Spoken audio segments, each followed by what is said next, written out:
할렐루야. 우리 옆 사람과 서로 한번 이렇게 인사하십시오. 당신에게 좋은 일이 일어나고 있습니다.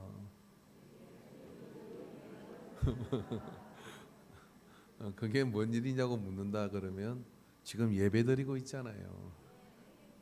예배를 드리고 있다는 것 자체가 우리 삶의 좋은 일의 스위치 같은 역할을 합니다. 한 번의 은혜로운 예배가 우리의 삶을 송두리째 다른 방향으로 바꾸기도 하고요. 그런 어떤 역사들은 지금도 현재 진행형으로 일어나고 있습니다. 저는 몇 주에 걸쳐서 대림절을 맞아서 이런 설교를 하고 있습니다. 예수님을 만난 사람들이 어디까지 변화될 수 있는가? 저는 사람의 진화를 이야기하는 것이 아니라 인류사가 계속해서 성장을 해가고 있죠. 인문학도 발전하고 사관 훈련도 발전하고 인류는 계속해서 발전되어 옵니다. 역사를 제가 공부해 보니까요, 로마라는 나라는 그 많은 어떤 변화 중에 한 획을 찍은 나라이기도 합니다. 로마의 원행 경기장이 있었는데 그 원행 경기장을 말입니다, 무려 3시간 만에 물로 가득히 채웠어요. 그리고 배를 띄웠어요. 그리고 엘리베이터가 있었고요. 첨단의 그런 어떤 그 물을 수백 킬로, 1000킬로 너머에서 물을 수로를 만들어서 물을 끌어와서 움직이던 나라가 그 나라입니다. 그 나라가 망하고 난 다음에 로마 제국이 무너지는데 인류사는 500년 뒤로 후퇴합니다. 유럽의 바이킹들이 내려와서 야만의 문화가 일어나기 시작해요. 여러분, 사람이 얼마나 야만스러우냐면 잉카의 문명을 조사해 보면 그곳에서는 비가 오지 않는다고 비가 올 때까지 사람의 심장을 빼가지고 제사를 지냈어요.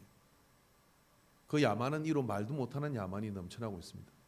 그런 가운데 예수 그리스도가 오시고 참 하나님이신 하나님의 아들이신 예수님 오셔가지고 역사, 문화 모든 부분에 어마어마한 변화를 끼쳤다고 하는 것은 신앙을 가졌던 안 가졌던 부인할 수 없는 일입니다. 우리가 오늘 학교에 가서 배우는 모든 어떤 학문과 이런 부분에 그런 인문학의 뿌리는 다 바로 거기서부터 이 성경에서부터 예수 그리스도의 가르침을 통하여 받은 영향들이 고스란히 되어져 있는 겁니다. 이걸 어떻게 부인할 수 있나요?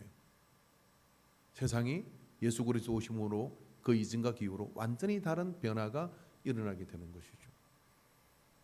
자, 그런 막대한 변화의 에너지를 가지신 분이 예수님이신데 그 예수님의 우리에게 전한 건 복음인데 그 복음이 사람에게 부딪혀 올 때 사람은 어디까지 성장할 수 있고 어디까지 변화될 수 있고, 그래서 서대방 같은 사람은 이 복음의 가치를 알았기 때문에 기꺼이 돌에 맞아 죽는 선택을 한다 할지라도 저들의 죄를 저들에게 돌리지 말라고 이야기하며 그 죽음을 받아들이고 순교합니다.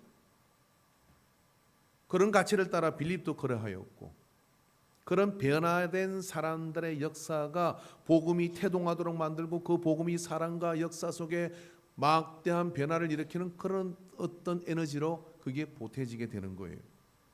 그런 변화가 우리 속에 일어나고 있느냐라고 하는 질문이 몇 주에 걸친 우리의 질문입니다. 나에게 그 변화가 일어나고 있느냐? 그 복음이 생명이고 그 복음이 그런 능력을 가진 것이 수천 수만의 증거를 가지고 말할 수 있는데 나는 그 복음의 변화를 지금 경험하고 있느냐? 바로 그것이 아프지만 우리가 해야 될 질문인 것이죠.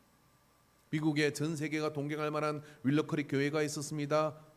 빌 아이버스 목사라는 분이 목회를 하시는데 전 세계가 그 교회를 따라가고 있었어요. 지금부터 10년 좀 넘은 일이지만 교인들한테 이렇게 질문했습니다. 당신은 지금 복음 안에서 변화되고 있습니까? 이 질문에 교인의 70%가 노라고 이야기를 했습니다. 왜일까요? 다른 프로그램들이 굉장히 많았지만 그 프로그램이 사람을 바꾸는 것이 아니라 복음 자체가 우리를 바꾸는데 그 복음 자체의 부딪힘과 경험과 그걸 통해 내가 변화되는 그 복음의 가치와 위력을 오히려 다른 프로그램들이 손상시키고 있었던 것이죠. 그게 굉장히 없는 거라고 생각하며 다른 많은 것들을 동원했지만 그래서 그 교회는 리셋합니다. 다른 걸 다 집어치워버렸어요. 그리고 원초적 복음으로 돌아갈 것을 선언합니다. 그게 리서치란 책으로 미국의 400개 넘는 교회를 이 목사님이 다 공부하는 걸 좋아하니까 조사했어요. 보니까 다 그렇더라 이런 이야기예요. 2000년 지금이나 옆 사람한테 이렇게 얘기합시다. 복음은 여전히 사람을 변화시키고 있습니다.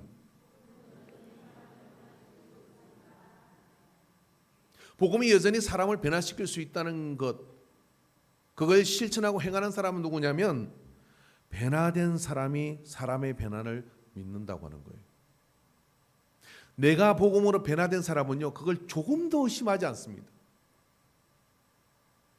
그래서 사람을 만나면 누구라도 예수 그리스도를 복음을 통하여 변화된다고 하는 확신을 가지고 있어요. 여러분, 그렇기 때문에 예수님을 전할 수밖에 없어요. 예수님이 누구입니까? 우리는 왜 예수님을 사람들에게 소개하려고 하는 것입니까? 어떤 중병에 걸린 사람이 어떤 의사를 만나서 약을 먹었는데 그 병이 깨끗이 나았어요. 그러면 어떻게 하겠습니까? 나와 똑같이 질병 속에 있는 사람을 만나거든 제발 그 의사 좀 만나봐라. 그리고 제발 거기 찾아가 봐라. 아이고 이 답답하. 그래도 말을 안 들으면 어떻게? 내가 택시비 다 대줄게. 나하고 같이 시간 내가지고 가보자. 한 번만 가면, 그를 한 번만 만나면 너는 달라지게 돼 있어. 나을 수 있어. 여러분 그거 전하지 않겠습니까? 자기가 변화된 경험을 가지고 있으니까 그걸 전할 수밖에 없어요. 전하지 않으면 내 안에 불이 붙는 것 같은 것이죠. 자, 그렇다면 전하지 않는다는 얘기는 어떤 거? 나도 가봤는데 별 볼 일 없어. 나도 복음을 들어봤는데 내가 변화를 경험하지. 그게 그거야. 오늘도 주일이 돌아왔구나. 수고하고 무거운 짐진 자들아 평안히 의자에 기대서 잠을 잘 지니라. 아멘은 아무도 안 하시는 거 보니까 그렇게 가는 거야. 자기가 변화를 경험하면요 미친 듯이 사람들을 예수님 만나게 하려고 몸부림을 칩니다. 여기 오늘 신약 성경의 가장 드라마틱한 극적인 변화로 통하여 변화된 사람이 있어요. 사울이라는 사람입니다. 사울이 바울이 되어진 것이 아닙니다. 바울이란 이름은 헬라식 유학을 한 바울이기 때문에 헬라식 이름으로 바울이라고 해서 낮은 자라는 뜻이에요. 사울이란 이름은 베냐민 지파의 후손이기 때문에 사울 왕의 후손이니까 그 이름을 따라 조상들의 이름을 계속해서 되물리면서 적어는 버릇이 있으니까 사울이라는 이름을 가지고 있었습니다. 둘 다 사실은 성경 안에서 계속 쓰고 있습니다. 다소에서 태어나서 최고의 명문을 다니고 그리고 가말리엘 문화생으로서 율법에 정통하게 되고 또 로마 시민권을 가진 집안인 것을 통해서 알 수 있습니다. 그리고 그곳에 가서 그리스 철학을 능통하게 하고 그러니까 부족한 게 하나도 없는 사람이에요. 그렇게 해서 출세의 가장 앞장선 길을 살아가게 되는 이 바울이 오늘 본문에서 보면 사울이 주의 제자들에 대하여 저 여전히 위협과 살기가 덩덩하여 지금 어느 시점입니까? 서대반이라는 분이 순교를 당했는데 그 순교당하는 장면에서 그런 사람이 어디 있어요? 복음을 말씀을 통하여 변증을 하고 그리고 그것에서 분노한 그 지도자들과 군중들이 돌을 들어 치려고 할 때 그 앞에 천사와 같은 얼굴을 가지고서 하나님의 보좌 우편에 앉으신 것을 전가하고 돌에 맞아 죽어가며 이 나쁜 것들아 너희들이 그러고도 천국 갈 줄 아느냐 저주받을 것이라고 악담을 할 수가 있는데 그런 악담 하지 않고 아버지여 저들에게 돌리지 마옵소서. 그걸 옆에서 똑똑히 보고 옷을 들고 서서 지켜봤던 게 사울입니다. 그러면 인간이라면 도대체 저게 뭐지?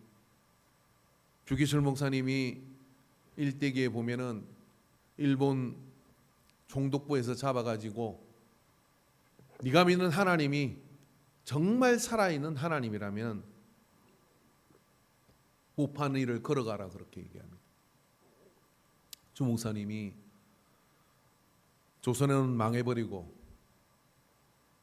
일본이 모든 것을 지배하는 그때 꺾이지 않는 믿음을 가지고서 못한 일을 걸어가요. 한 발자국 한 박자국 걸어가죠. 그리고 난 뒤에 그걸 집행했던 집행관이 이렇게 얘기합니다. 신사차별을 찬양송했던 그 목사들을 향해 당신들이 믿는 하나님과 주목사가 믿는 하나님은 다른 하나님이요. 예, 다른 하나님입니다. 왜 멈출 수가 없는 겁니까? 복음은 참이니까. 내가 예수님을 만났으니까. 여러분, 예수 만난 사람은 변화됩니다. 우리는 이렇게 물어야 됩니다. 예수님 믿으십니까? 믿습니다. 그렇게 다시 물어보십시오. 예수님 만나셨습니까? 인격적으로 그분이 당신을 불러서 예수님을 만나셨습니까? 그렇게 질문을 하면 예, 제가 예수님 만났어요 라고 하는 분이 있는가 하면 글쎄요.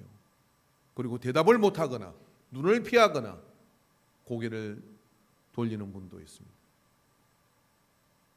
여러분, 예수님 만났습니까? 라고 물어볼 필요 없어요. 예수님 만난 사람은 오늘이 다르고 내일이 다르고 모레가 다르고 계속해서 복음 안에서 변화를 경험하고 있습니다. 예수님 만난 사람은 전할 수밖에 없습니다. 왜? 예수 그리스도의 만남이 나의 삶을 송두리째 바꾸고 있으니까요. 그렇게 기세가 등등하던 바울이 서대만 잡고 반성을 한 것이 아니라 오히려 제사장을 찾아가서 공문 주시오. 다메섹에 저 그리스도인들이 있다는 이야기를 제가 들었습니다. 집집이 다 뒤져가지고 제가 아주 실을 말려버릴 테니까 공문 주세요 하고 다메섹을 향하여 숨가쁘게 달려가려고 하여. 그러니까 얼마나 살기가 등등하다고 이야기를 했어요. 그런 사울이 다메섹에서 광채에 사로잡히는 순간을 경험하고 하늘에서 음성이 들리는데 사울아 사울아 내가 어찌하여 나를 박해하느냐라고 물어요. 누구십니까? 내가 박해하는 예수라. 이 말에 사울은 두려움과 공포와 혼란과 거기에 사로잡히게 됩니다. 그리고 눈이 멀어버리게 되죠. 사울은요, 눈도 밝았고요, 세상의 눈도 밝았고 이치도 밝았습니다. 공부도 할 만큼 했습니다. 그리고 성경도 능통합니다. 그리고 모든 부분에 있어서 사울은 그 시대를 판단할 수 있는 사람이 되었어요. 그렇기 때문에 뭐냐면 어떡합니까? 자기의 스펙과 자기의 학법과 학벌과 자기의 가문과 이 모든 것들을 다 가지고서 예수는 미치광이요 예수는 거짓이다라고 하는 판단과 결정을 내린 거예요. 그래서 누가 시키지도 않았는데 열심히 턱심해서 예수 그리스도를 이 땅에서 지워버리겠다는 마음으로 예수 믿는 사람들을 잡아가려고 열심을 가지고 다니고 있었어요. 사울에게는 그 뜬 눈이 문제였던 겁니다. 정말 눈을 뜬 것일까요? 그래서 예수님께서는 사울의 눈을 감겨버립니다. 여러분도 기도할 때 왜 눈을 감으세요? 기도할 때 눈 뜨고 있으면 미운 놈, 얄미운 놈, 나쁜 놈, 나보다 머리 이쁘게 한 놈부터 시작해서 더 좋은 입은 놈 뭐 다 보이잖아요. 그래서 눈 감는 거예요. 아닌가? 근데 눈 감고 기도해야 됩니까? 눈 뜨고 기도해도 돼요. 어떤 목사님 부흥회 하시는데 눈 뜨고 당신은 기도한다 그러더라고요. 왜 그러냐고 그랬더니 물었더니 당신이 목회하는데 요 정도 교회 모일 때인가 어쩐데 이게 눈 감고 막 흥건 기도를 하는데 목이 말라가 못 먹으려고. 여러분 눈 감고 기도할 때 다 눈 감고 계세요. 저도 여러분 눈 감을 때 별짓 다 하니까 콧구멍도 힘이고 막 이러잖아요. 뻔하게 보고 있으면 제가 민망해. 그러다 마주치면. 그런데 눈을 뜨고 문을 열려고 했는데 헌금함에 돈을 손대려고 딱 올라다가 어떤 놈이 걸린 거예요. 헌금 훔치러 온 거예요. 그때부터 트라우마가 생겨갖고요. 헌금 기도할 때 눈 뜨고 기도합니다. 주여. 근데 우리는 보편적으로 눈을 감아요. 왜 감냐? 내가 오늘 우리가 그 교동문에 말한 것처럼 예수님은 본대로 판단하지 않고 들은 대로 판단하지 않는다는 거예요. 눈 감고 있을 때 헬렌 켈러 여사처럼 훨씬 더 하나님의 큰 역사들이 보여요. 예수 믿은 사람은 눈 감고 있을 때 훨씬 더 멀리 깊이 놀라운 것들을 보게 됩니다. 그래서 자주 눈을 감는 겁니다. 예배 시간에도 여러분 눈을 감고 있는 분은 저는 존다고 생각하지 않아요. 어젯밤에 술을 먹고 와서 걸린다고 생각하지 않고 어젯밤에 드라마 보고 뭐 영화 보다가 늦게 와서 그렇다고 절대 생각하지 않습니다. 눈 감고 하나님의 세계를 막 그런다고 믿습니다. 믿습니까? 믿습니다. 사울이 예수님 잡아 죽이려고 하니까 내가 너한테 밝은 눈 준 거 공부시킨 거 이런 거 그러고 하라고 다닌 거 아닌데 하고 눈을 감겨버려요. 눈이 감겨버리니까 눈을 감았다는 얘기가 눈꺼풀이 내려왔다는 얘기가 아니라 눈 뜨고 눈꺼풀 들리는데 눈이 오늘 본문에 보니까 뭐라 합니까? 아, 보이지 않는다. 아무리 눈을 뜨고 보려고 눈 뜨고 째려보는데도 캄캄해. 비단줄 누리는 캄캄함이 눈에 음성만 들리는 거예요. 사울아 사울아 네가 어찌하여 나를 박해하느냐. 그리고 뭐라 그럽니까? 내가 박해하는 예수다라고는 이 말. 예수는 미치광이요 가짜요 거짓이라고 그걸 가지고 사명을 가지고 가는데 그 음성을 들었으니 이게 기가 막힌 노릇 아닙니까? 그리고 눈이 보이지가 않아요. 다메섹으로 가서 기다려라. 그리고 예수님께서는 아나니아에게 가서 기별을 합니다. 아나니아가 9장 13절 14절을 보니까 대답하되 주여, 아나니아한테 가서 이 사람한테 가서 네가 안수해가지고 그렇게 해서 눈을 뜨게 해주라 했더니 아나니아가 이렇게 대답하되 주여, 이 사람에 대하여 내가 여러 사람에게 듣사온저 그가 예루살렘에서 주의 성도에게 적지 않은 해를 끼쳤다 하더니 여기서도 주의 이름을 부르는 모든 사람을 결박할 권한을 대제사장들에게 받았나이다 하거늘. 저 이게 이상해요. 지금 사울이 다메섹으로 가다가 얼마나 급하게 갔겠어요. 근데 가다가 눈 감게 가지고 지금 갔는데 아나니아는 지금 벌써 소식을 들었어. 어떤 소식을? 사울이 지금 우리 잡으러 온다. 그게 가장 먼저 잡힐 사람이 누구야? 아나니아야. 이게 누가 기별을 해줬다는 얘기 아니에요. 비둘기를 보냈나?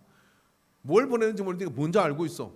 그래가지고 소문을 쫙 들었는데 사울요, 가는 안 돼요. 그건 독종이에요. 안 돼요.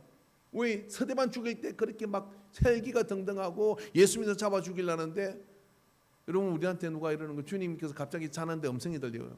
아무개야, 정림아, 이 동네에서 제일 예수 믿는 막 교회라 하면 막 그냥 반대를 하고 엄청하고 그냥 싸움 욕 잘하고 싸움 잘하고. 근데 예수님이 너 거기 가가지고 오늘 주일날 예배 드리러 가시죠 해라 그런 거야. 그럼 제가 하나님께 묻죠. 아유, 그 사람은 안 돼요. 다 돼도 그 사람은 안 돼요. 근데 가면 내가 오늘 돼지게 맞을 것 같아요.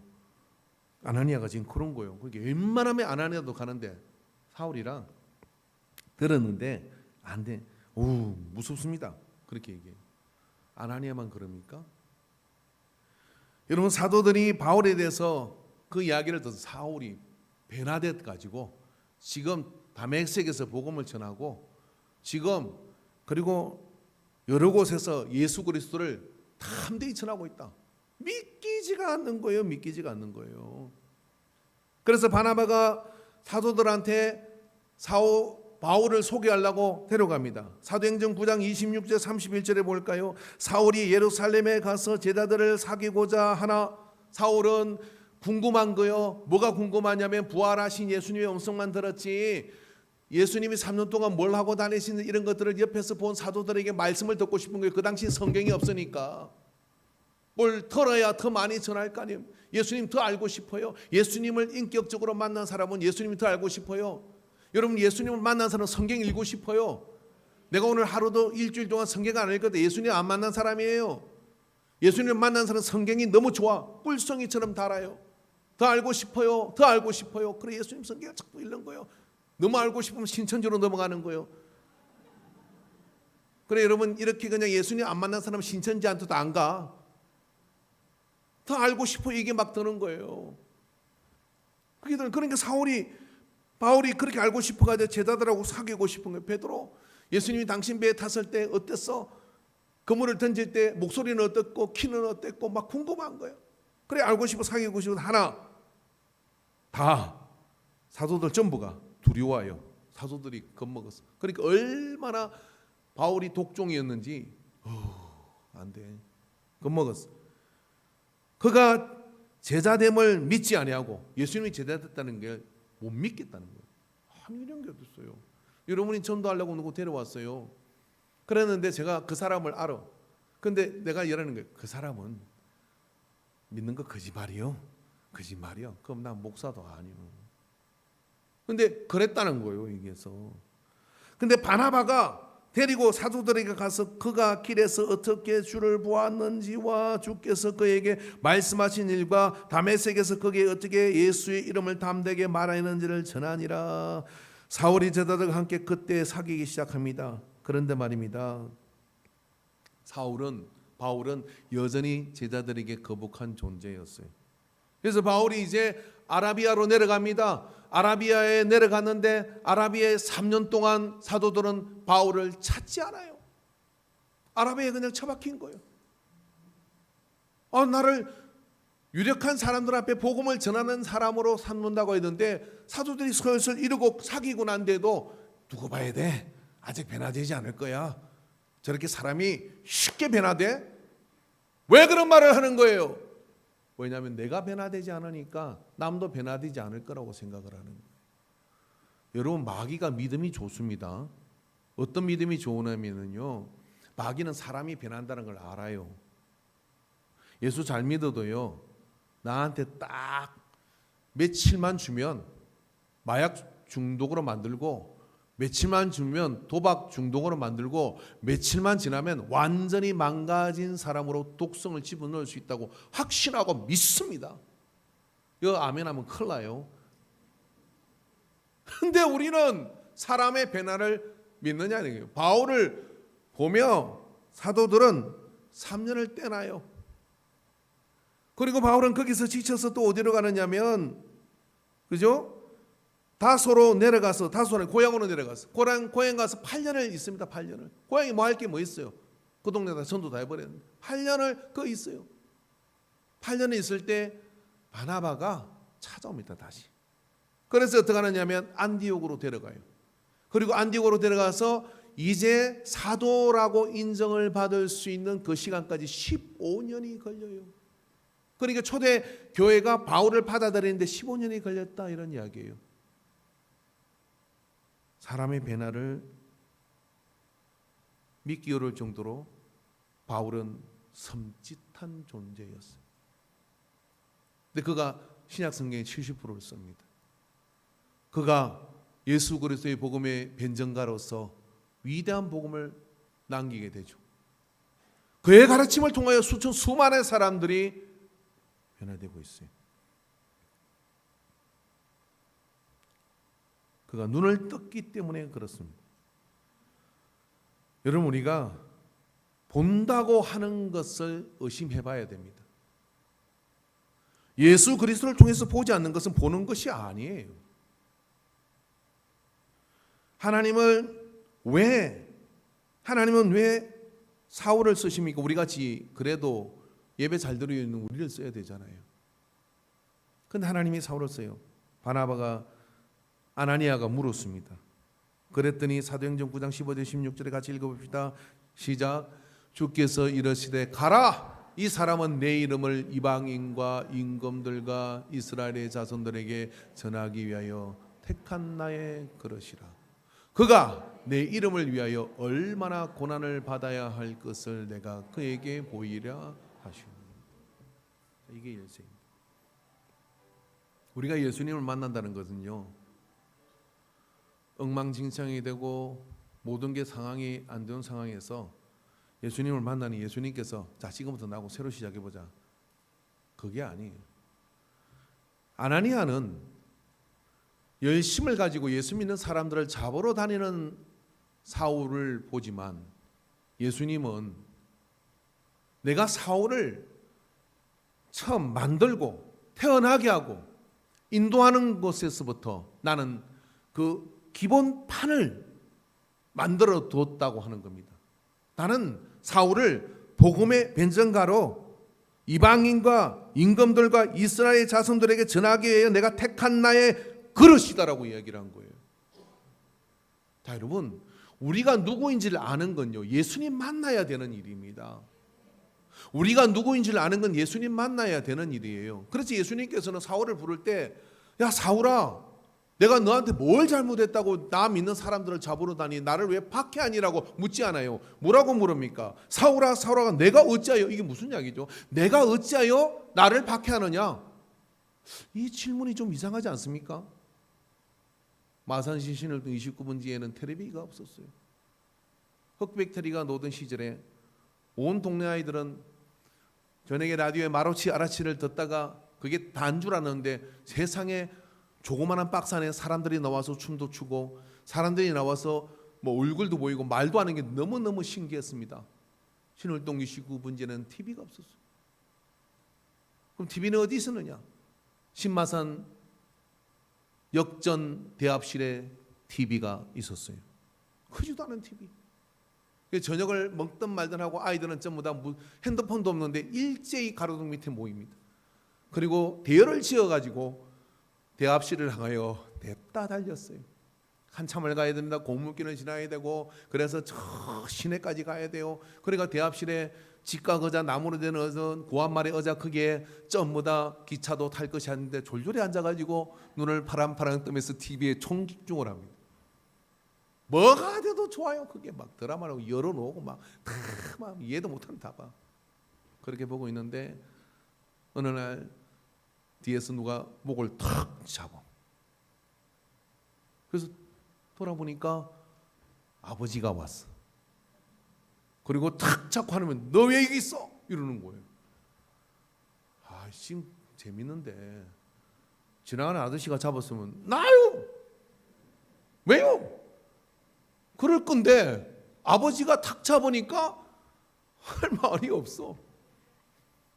그래 일나 가지고 창피하기도 하고 아버지 앞장서 가지고 뒤더라고 TV도 없는 동네로 별만 청청한 동네로 끼케야 우리 누나가 동화책 옛날 이야기해 주는 그 의자로 돌아갔습니다. 그런데요, 아버지니까 네가 있어야 될 자리는 여기가 아니지 않냐 하고 잡아간 거예요. 이겁니다. 사울아, 사울아, 정림아, 정림아, 네가 어찌해서 지금 여기 있는 거야? 선생님이 교실을 떠나는 아이를 보면 그러할 것이고, 아버지가 자식이 있어야 될 자리에 다른 곳에 있으면 와서 그럴 것이고, 그럴 권리가 있는 분이시고 그런 능력이 있는 분이시고 자격이 있는 분이십니다. 그래서 예수님은 사울을 부를 때 다르게 부른 거예요. 사울아, 사울아, 너 그거 아니야. 네 모습은 그게 아니야. 내가 너를 그렇게 만들지 않았어. 내가 너를 그렇게 지금 인도한 게 아니야. 너 공부하란 거 그래서 예수님 모르고 그렇게 살라고 이야기한 거 아니야. 예수 핍박하라고 얘기한 거 아니야. 너를 통해서 저 헬라 철학보다 능한 성경의 가치를 전하라고 너를 그렇게 공부시킨 거야. 비로소 사울은 예수님 만나고 난 뒤에요, 자기가 누군지를 알았어요.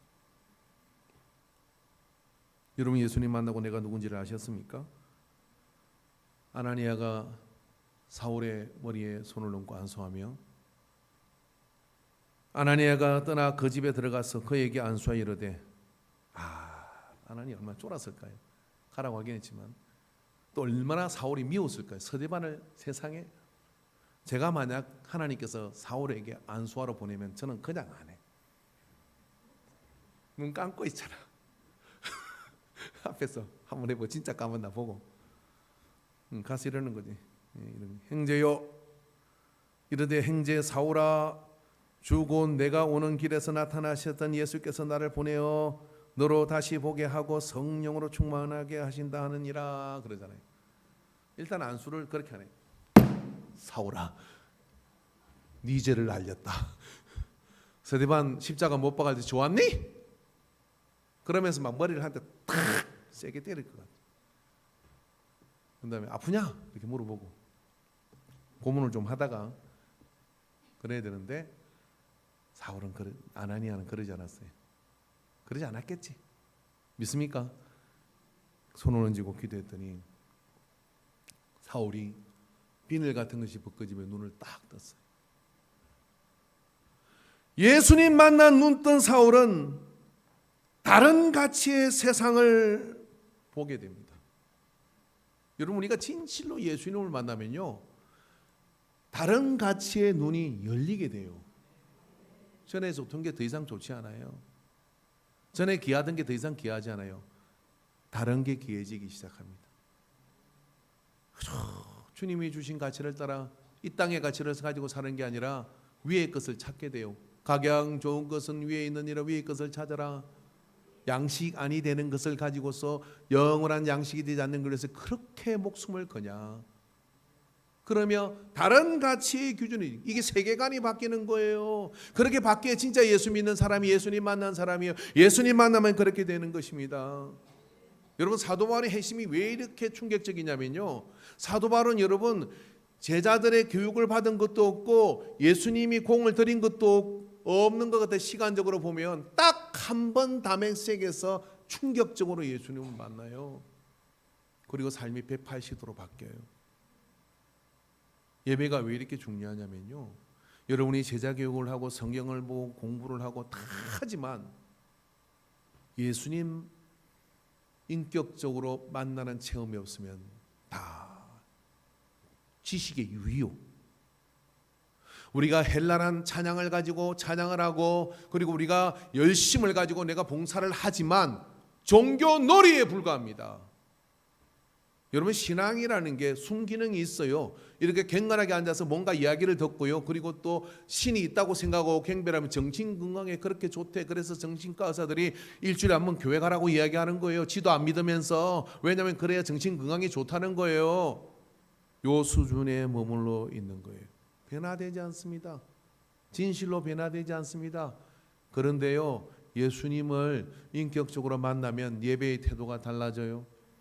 예수님을 인격적으로 말씀이 책이 아니라, 말씀이 읽는 게 아니라 먹는 거라는 걸 알아요. 그래서 먹습니다. 꿀송이처럼 달다는 거 먹으라는 이야기잖아요. 하루라도 내가 말씀을 읽지 않으면, 먹지 않으면 내 영혼의 가시가 돋는다는 그런 마음이 막 들었어요. 하나님의 말씀을 먹어요. 지난 한 주 동안 여러분 손들지 마십시오. 제가 시험 드니까 나는 성경 예배 드리는 시간 외에, 그리고 다른 어떤 밴드로 예배 드리는 시간 외에 내가 진실로 하나님의 말씀을 사모해서 성경을 펼쳐봤다.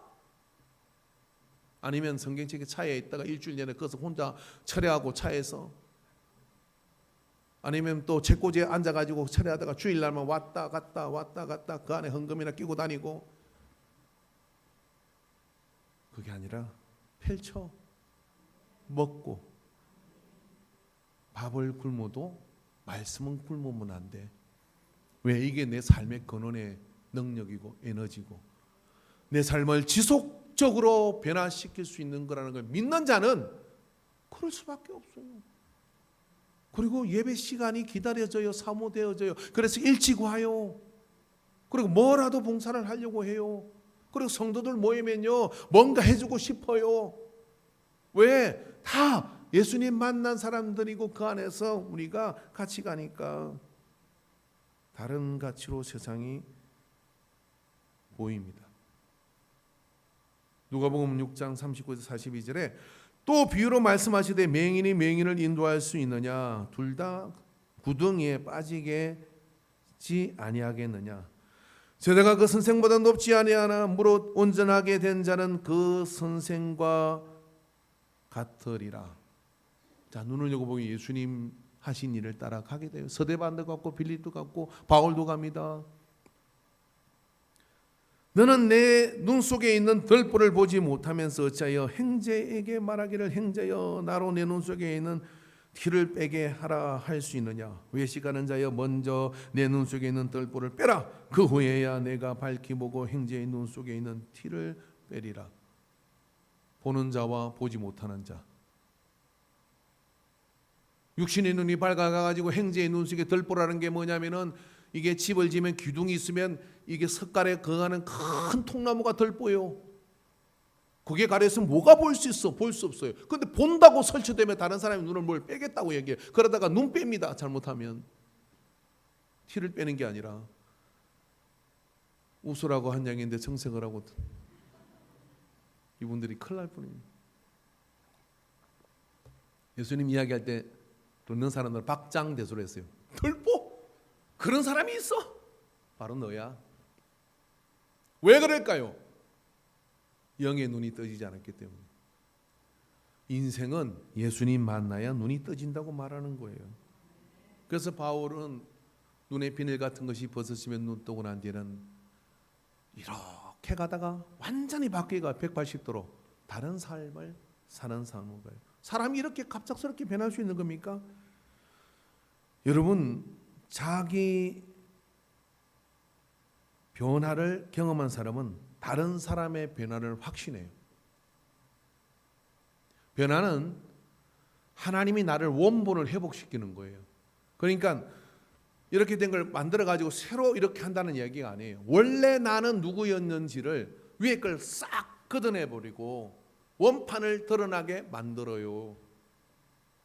그리고 원판을 드러낼 때 그 가치가 가장 좋은 것을 발견하게 되는 거예요. 저기 유럽에 어떤 사람이 집을 하나 샀는데 집이 이게 페인트가 자꾸 벗겨지려고 그러더래요. 그래서 이분이 어떤 거다 자꾸만 앞 사람들은 덧댔는데 자기는 그걸 한번 벗겨봤대. 백지를 걷어내고 벗겨내보니까 세상에 르네상스 시대에 아주 희귀한 그 백화가 거기에 그려 있는 거예요. 대박 난 거예요. 예? 그것만 잘라서 팔면 집값의 10배를 걷는 거예요. 그게 가장 좋은 거였던 거죠. 여러분이 해도 뭘 자꾸 덧대지 마세요. 뭐 화장을 덧대고 무슨 스펙을 덧대고 뭘 자꾸 덧대잖아요. 근데 여러분 그렇게 하지 말고 말입니다. 하나님께 물어요. 뭐라고 물었냐면 저는 누구입니까? 하고 물어보시라는 거예요. 그럼 주님께서 이러시죠. 너는 사람 낚는 어부다. 예수님은 사람 만나면요 다 가르쳐 주셨어요. 너는 사람 낚는 어부다. 너는 나를 따르라. 바울한테는 내가 너를 왕들과 이방인들과 유대인들에게 복음을 전가라고 너를 만들어 네가 어찌서 그러고 다니냐 이렇게 다 가르쳐 주는 거예요. 나는 길이요 진리요 생명이라고 말씀하시잖아요. 이게 예수님 만난 증거입니다. 그러니까 사울의 변화는 어떤 것이냐면은 왜 이렇게 사울의 변화는 급작스럽고 강력한 것이냐면요. 자기가 원래 누구인지를 알았기 때문에요. 그게 원본이니까. 아니 원본이 아니면 그런 척하는 거, 예수 믿는 척하는 거, 그리고 신앙이 있는 건 척하는 거, 척은 언젠가는 다 끊어져요. 근데 진실로 액면가가 순금이고 액면가가 하나님 향한 하나님의 계획과 의도를 알아 나 이렇게 만들었구나 하는 걸 아는 순간요, 그건 바뀌잖아요. 그 위에 덧대는 게 싫어져요. 덧대는 게 싫어지는 거. 왜 싫어지느냐면 그게 가장 좋은 거니까. 거기서부터 변화된 것이기 때문에 이건 변화라기보다는 오히려 원본의 회복인 거예요.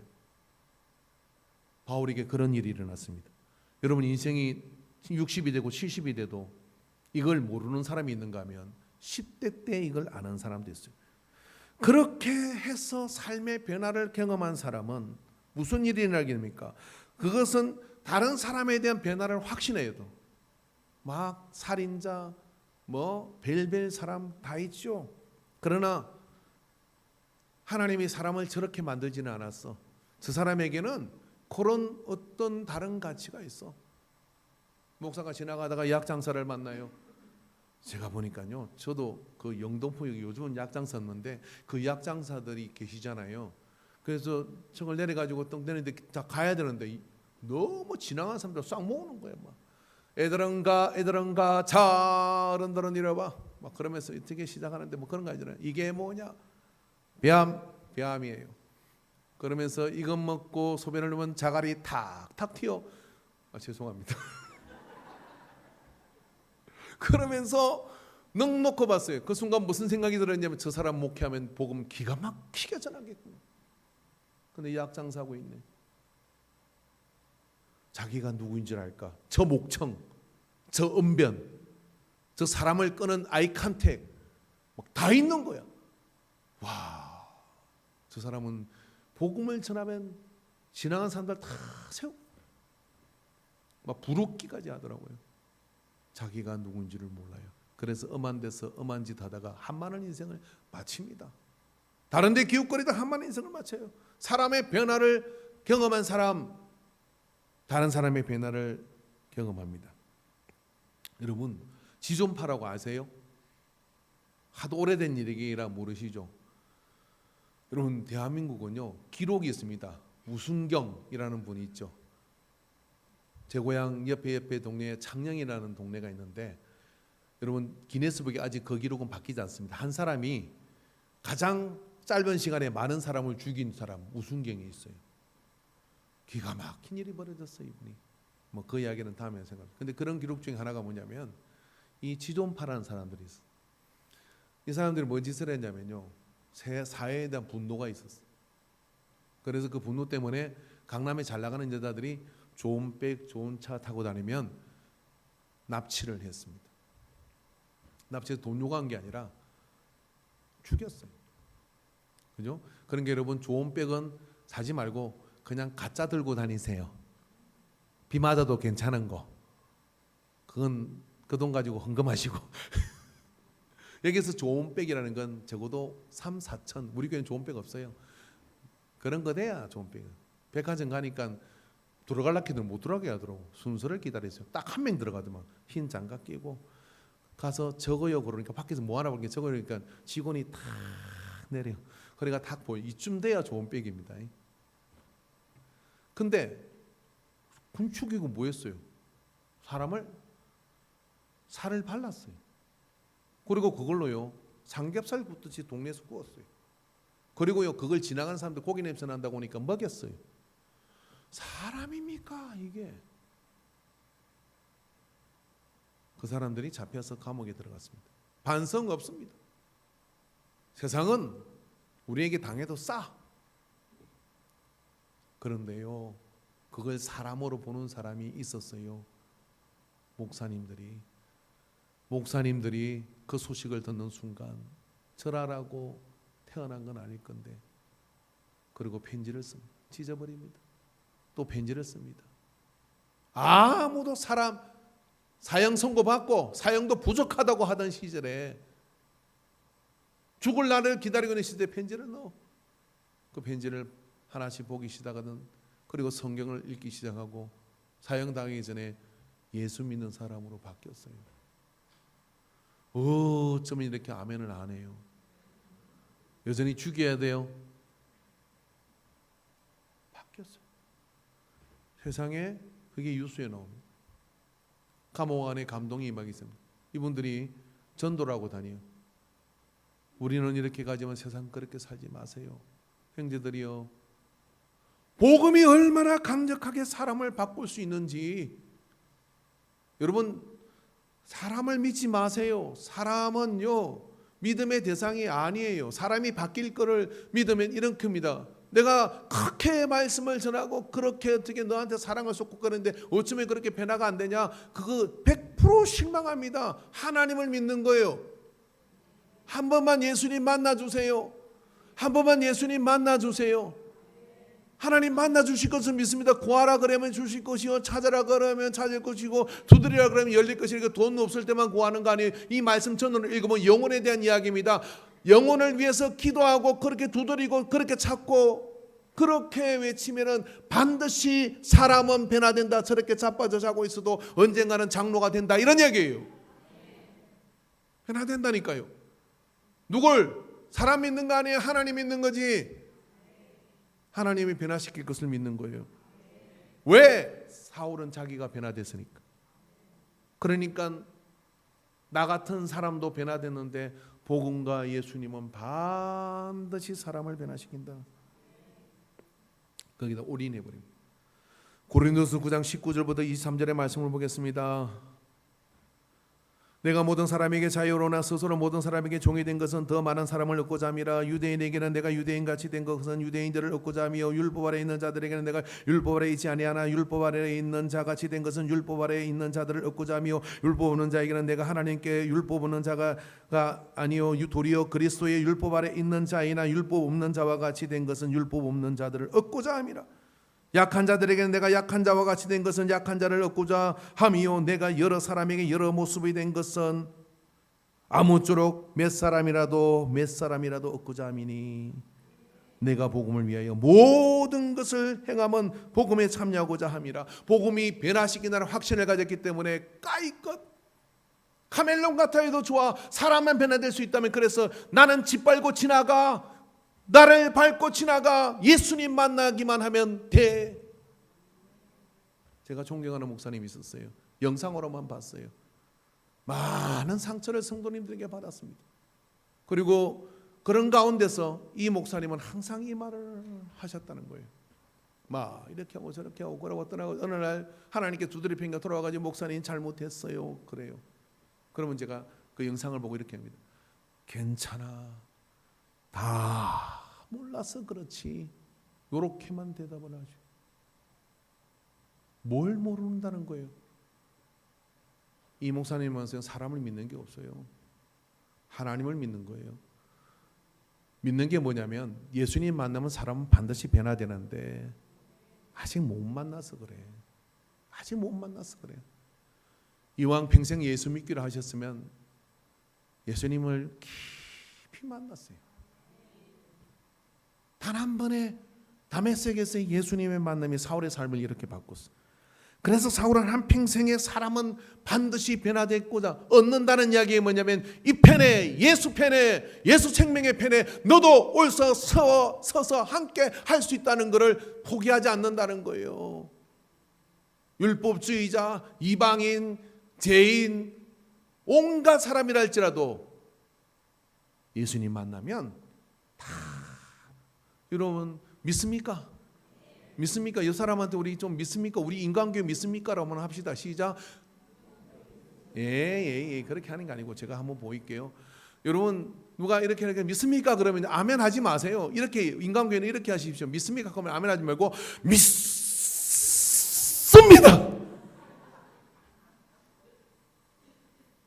할렐루야. 제가 해보니까 다르더라고요. 아멘 하는 건 대봐야 알지. 아멘 그건 되면 좋지. 아멘 에이구 되겠네. 요거예요. 그렇지 않은 사람도 있겠지만, 근데 아멘 하는 사람도 이런 사람이 있어요. 아멘 하는 사람이 있어요. 근데 그렇게 확실하게 합시다. 믿습니까? 그러면 여기서 믿습니까? 이렇게 얘기하면 믿습니다. 그래서 목사님이 어떤 목사님이 믿습니까? 그런데 믿습니다 그러면요 이런 생각이 들어요. 가다가 돌아서 기도 더 하면 돼. 왜냐하면 이거 안 되면 큰일 날 것 같아. 저렇게 믿는데 안 되면 큰일 나잖아. 집에 가서도 그 사람 믿습니다가 안 떠나요. 밥 먹을 때도 생각이 나고 화장실 가도 생각이 나고 운전하다고 생각이 나고 막 그래. 믿습니다가. 자, 옆 사람한테 한번 시작. 믿습니까? 그 봐.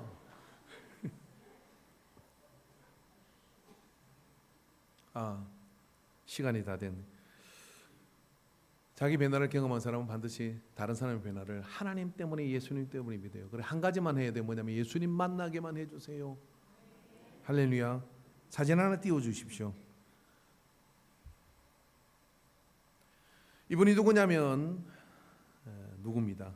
1920년에 태어난 사람입니다.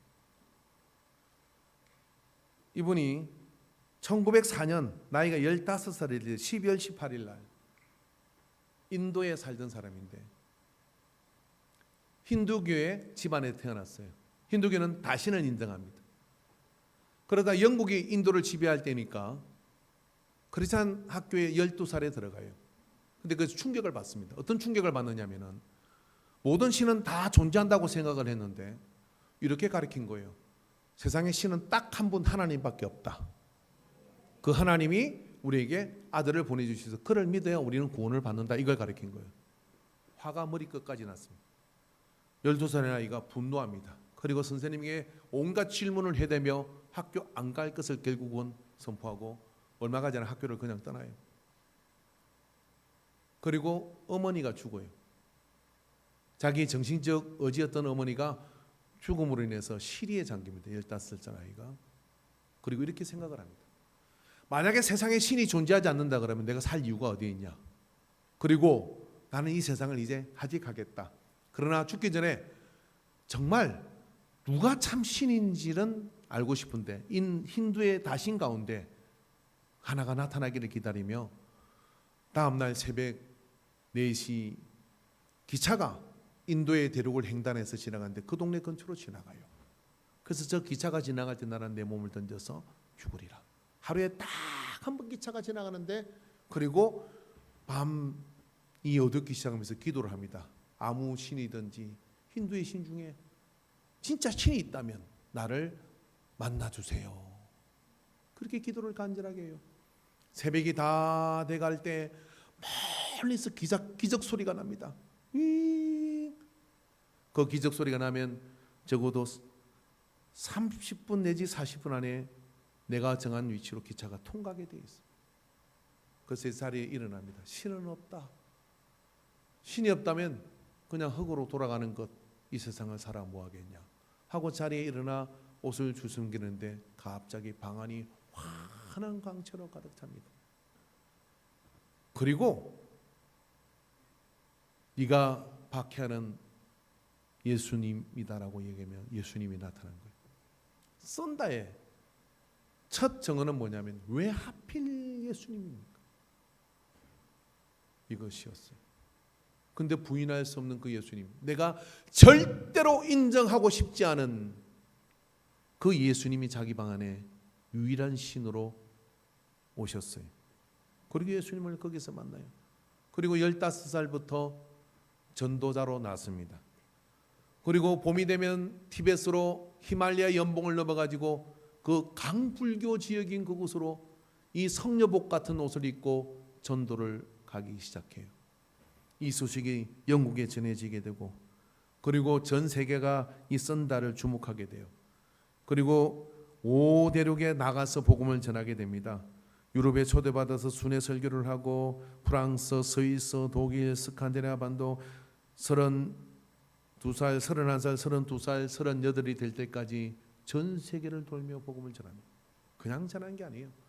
그 영국의 기라스 같은 신학과 옥스퍼드나 이런 곳에 가가지고 이렇게 얘기합니다. 내가 히말라야를 넘어갈 때 돌 하나를 주웠다. 그 돌은 호수에 1000년 동안이나 있었는데 돌을 끄집어내서 깨어보니 그게 물 한 방울이 들어가지 않았더라. 영국 교회여 신하여 회개하라. 당신들에게는 예수가 없어.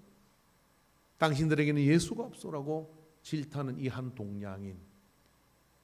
그는 30년 이후에 그 고된 전도 활동을 통하여 폐렴을 얻어가지고 고생을 하고 3년 휴학을 한 다음에 40이 될 나이에 주변에 만류를 뿌리시고 티베트로 다시 넘어가요. 그 길로 어디에서도 흔적을 찾지 못하는, 죽었는지 순교를 당했는지 벼랑 끝에서 쓰러졌는지 알 수 없는 마지막을 고하게 됩니다. 떠나기 전에 마지막 편지를 남기고 갔는데 그런 위대한 전도로 세계가 그를 주님을 가장 사랑하던 전도자로 기억해요. 단 한 번의 예수님과의 만남이었어요. 사람은 이렇게 변화될 수 있는 겁니다. 오늘 여러분, 우리가 예배를 드리고 찬양하라고 다 좋습니다. 그러나 그런 가운데 우리가 진실로 사모해야 될 것은 뭐냐면, 내가 매일의 생활 속에서 이 예배를 통하여 예수님을 내가 오늘 만나고 가는가? 만나고 가는 게 뭐냐고 물으신다 그러면 예수님께 물어보세요. 만난 사람은 압니다. 뭘 아느냐? 더 이상 예수님 때문에 가던 길을 계속할 수가 없고 다른 길을, 주님이 원하는 길로 걸음을 옮길 수밖에 없고 사람의 변화를 확신하게 되고 그렇게 되는 거예요. 구세군의 창립자 월레안 부드는 이런 명언을 남겼습니다. 가라, 그중 가장 악한 자에게 가라 그랬어요. 우리는 전도할 때 어떻게 합니까? 쉬운 사람을 택하잖아요. 그런데 가라, 그중 악한 자에게 가라. 왜 그렇게 말을 합니까? 복음과 예수 그리스도는 이렇게 강력하여 변화시키지 못할 사람이 없다는 확신이 그에게 있었던 거예요.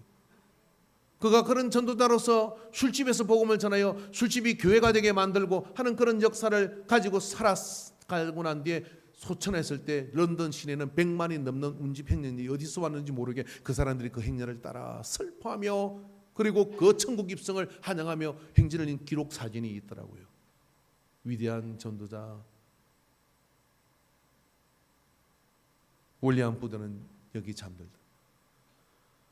여러분, 오늘 우리가 예수 그리스도가 우리를 변화시킬 뿐만 아니라 누구든 변화시킬 수 있다는 확신을 가진 사람은요, 불꽃처럼 살다 갔습니다. 교회가 뭐냐고요? 예수 그리스도의 변화를 믿는 겁니다.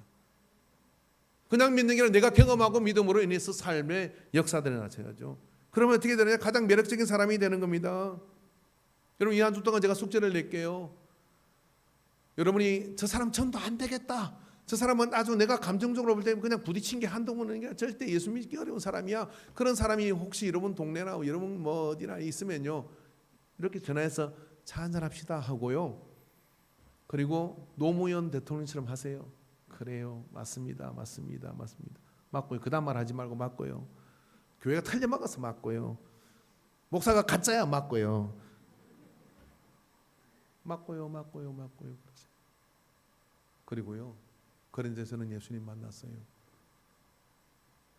다 맞습니다. 그런 데서는 예수님 만났어요. 그래서 전화해서 차 한잔 하자고 하십시오. 가장 불편한 사람과 차 한잔 하십시오. 전도하기 가장 거북한 사람과 차 한잔 하십시오.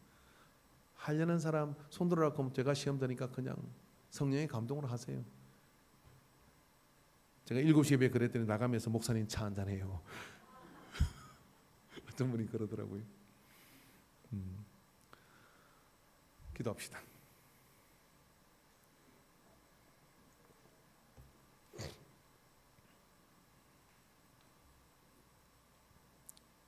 바울, 다메섹에서 바울을 부르신 주님은 그를 회복시켜 줬고, 전혀 다른 수많은 나라, 수많은 세대 복음의 영향을 미치게 만드는 그런 사람으로 세우셨습니다.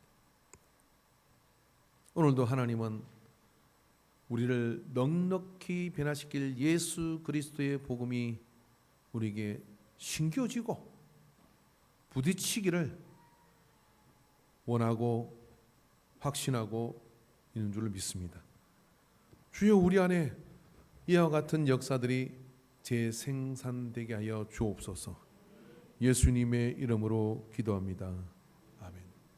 모두 하늘 아버지여, 영접을 안 잡고 그 이름으로 하나님의 자녀가 되는 건세를 주시고, 그 예수님을 의지하여 하나님 아버지 앞에 하나님을 아버지로 부를 담력을 얻었사오니, 주여 우리를 긍휼히 여겨 주시옵소서.